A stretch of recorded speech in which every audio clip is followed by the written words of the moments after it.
هەژمارێکە زۆر ژێ فەرمانبەرن دەستگا کاروبارên پاقشکردنا مینان دەبێنە خانەنشینکردن. ئەف یەکژی کێشەیەکە زۆر ji بۆ ئەبێ دەستگەهێ ji بۆ karên wan دروستکiriye. Li ser evî babetî Geylan Sabir Rastexo li Hewlêrê digel min daye. Geylan ev hejmara zor ya fermanberan ku dibêne xanenişînkirin û kêşe ji bo karên evê dezgehê dê diroz bibe. Ew ê çawa kêşeya xwe çareser bikin di bûdahatî da çawa dê bikarin kar li ser paqişkirina wan cihan bikin ku pirin ji ew cih ku mîn têda hene. دێژین ینی بەشێک لە وەکو خۆت ئاماژ پێدا بەشێک لە دامەزراوە دەستگاکانی حکوومەتی هەرێمی کوردستان بەهۆی بڕیارەکەی لەمەوە پێشی دادگای فیدرالی بۆ کەمکردنەوەی تەمەنی خانشینی کێشەی و گرفتیان بۆ دروست بێت بە تایبەت کێشەی تەکنیکی بە تایبەتر لەو کارمەندانەی کە شوێنەکانیان پێویستی بە ئەزمون و شارەزای ویلایەتی هەیە بۆیە ینی ئەو دامەزراوانە داوا دەکەن هەچی زووە لە جێدانان بۆ ئەو کارمەندانە یاخود بۆ ئەو بەڕێبەرانە جێبەجێ بکرێت کە بەبەر ئەو تەمانی خانشین دەکەون و بۆ ئەم ساڵ خانەنشین دەبن. یەکێک لەو دەستگا گرنگانەی کە کەسانێکی زۆری لێهاتووی لە بەو بڕیارەی داگای فیدرالی خانشین دەبێت ئەویش دەستگای گشتی کاروباری مینە کە بەتایبەت لە ناوچە سنووریەکان چێلگەیەکی یەکجار زۆری مین هەیە و خەریکی پاکردنەوەیە ئەو کارمەندانە یعنی ئەم ساڵ تەمەنی خانەنشینی بەبەریان دەکەوێت و ناچار خانیشن بوون بۆیە کێشەیەکی زۆر دروست دەبێت و وا دەکات ینی لە کاتی پاکردنەوەی چێلگەمینەکان لەم ساڵدا پرۆسەکە سست و لاواز بێت. بۆ وەگرتنی زانەری لەبارەی ئەوەی دەستگای گشتی کاروباری من ڕێکارێک دەگرتە بێت داواکاری لە حکوومەتە بۆ ئەوی پرۆسەی پاکردنەوەی چێلگەمینەکان سوست و لاواز نەبێت و ساڵانی پێشووتر چێلگەمینەکان خام بکرێنەوە. لە سەلام محەممەد بە ڕێبەری گشتی دیوان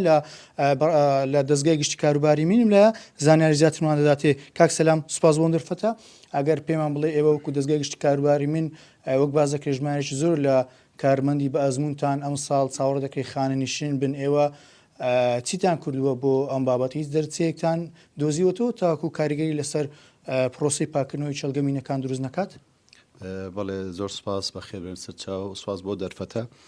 ئەلبەتە جێبەجێکردنی یاسای ژمارە 9 ساڵی 2014 یاسای خانشینی یەکگرتووی عێراق کە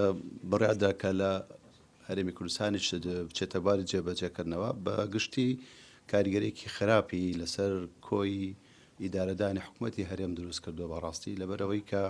خەڵکانێکی بە ئەزمون ناچارە بەر ئەو تەمەناکەون و خانشین بن. ئێمەش بوو دەستگای گشتی کاروباری مین بەدەرنی لە هەموو ئەو دام و دەستگانەی تر ئێمە ئەتوانم بڵێم دوو لایەنە لایەنێکیان لە ئێستادا ئێمە نزیکەی 16 فەرمانبەرمان خانشینبوونەوەی حالی خانشینمان کردن کە ئەتوانم بڵێم 4 بۆ 5 بە تاکیدی بەڕێوەبەر بوون ئەزمونێکی زۆریان هەبوو. هیوادارم کە گیان پڕ بێتەوە و چۆنەڵێ ئەو ئاسارە سلبێ زۆر پێمانەوە دیار نەبێ.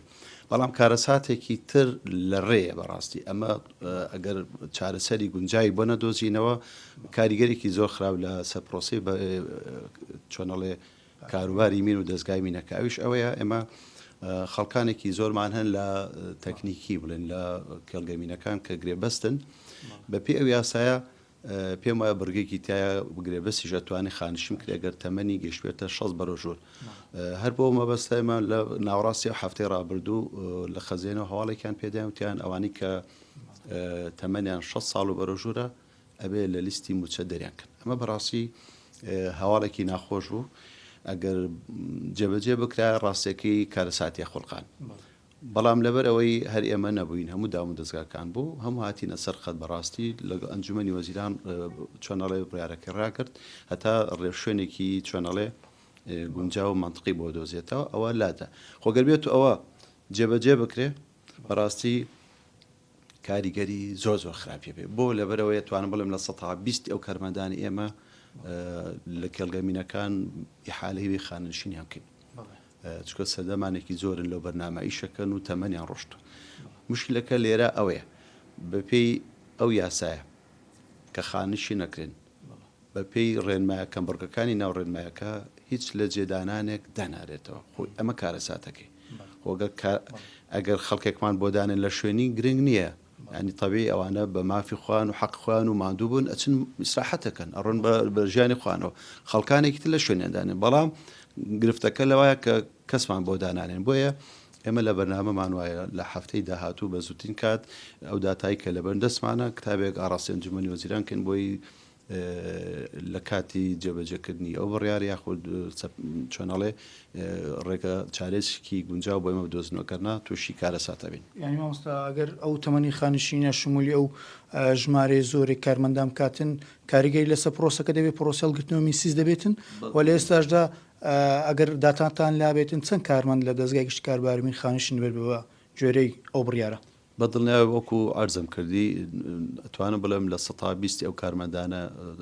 خانشینیان گرێتەوە مەش کارە ساتە چکە کاریگەریکی زۆریە بێ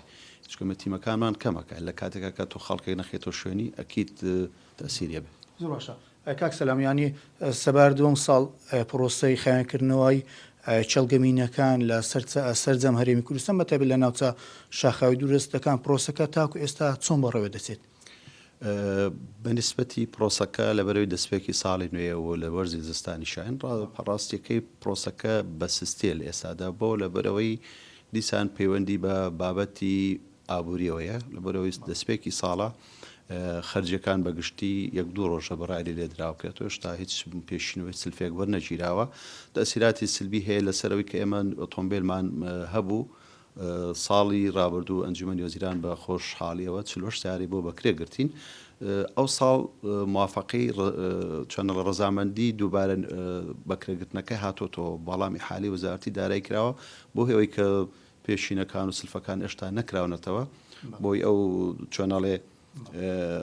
وەزە ئاورێکی ئێستا هەیە بە تایبەتیش ئەو پەیوەندی کە لێرە لەگەڵ بەغدا هەیە سەلیژنی مشتەرک پێمە ئێستا حالێن ئەوە ڕۆ لە بەغدان بۆی کە جارێکتر بجە هەموارکرێتەوە بۆی ئەگەر ئێمە بتوانین چۆناڵ دەستپێکی ئیشەکانمان بکەین ئەگەر بێت و بودجەی عراق بەگشتی هەموار بکرێتەوە من پێم وایە تەسیری ئیجابی بۆ ئێمە شەبێ وەکو دەستگای من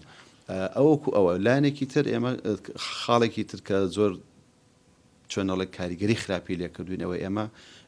بۆ ئەوی ئەو بۆشایە پڕکەینەوە کە حکوومەتی هەرێم ئیمکانەتی کەمە خۆگو ئێمە کاتی خۆی ساراتێکی زۆرمان هەبوو 1993 سارەمان هەبوو بەڵام بە هۆی زروفی ئابووری کوردستان و خراپی ئابووری کوردستانەوە ئەمە ئەوە وەکو عەرزم کردی 48 سارمان بۆ بکەیراوە بەدیلی ئەو بۆ تەکمیلی ئەوە ئێمە لە ڕێ ڕێکخراوەکانی کۆمەڵ لە ڕێ ڕێکخراوە دەوڵەتیەکان و بەڕاستی خێرخوازیەکان ئێمە توانیمانە ئەو بۆشایە تا ڕادێک پڕکەینەوە ڕێکخراوی ITF سلۆبینی کە لە زال بەردەوامە و خاڵێکتر ئەوەیە کە ڕێکخراوی MAG کە 10 ساری بۆ بەکرێگرتوین بەڵام بەداخەوە ئەوانەی MAG بۆ هۆی ئەو بڕیاری کە دەست بەکاربوونی سەرۆکی نوێی ئەمریکا بڕارێکی دەرکرد ئەڵێ هەموو ئەو فەندانی کە لە ڕێی بەڵێ لە ڕێی وەزارەتی خارجی ئەمریکیەوە دراوە بێ هەمووی ڕاوژێ بۆ ماوەی 90 ڕۆژ ئەمە تەسیری لە ئێمە کەوت بۆ ڕێکخراوی MAG تا مەجووری ڕاستە خۆمە سارەکانمان ڕاگەدۆ تەسیری زانەکان سپاسان دەگەم سەلام ئەحمەد بە ڕێبەرێ گشتی لە دەستگای گشتی کاروبارمین دێژینەوە زانێرەکان سەبارەت بە بەو کێشانەی کە بۆی بڕارەکەی دادگای فیدرالیەوە بۆ کەمکردنەوەی تەمەی خایانشین لە بەشێک لە دامەزرا و دەستگاکانی حکوومەتی هەرێمی کوردستان کێشەی تەکنیکیان بۆ دروست دەبێتیش لە دەستگا گرنگانە دەستگای گشتی کاروباری مینە گەلک سپاس بۆ گەیلان سابر لە هەولێری دگەل منداوی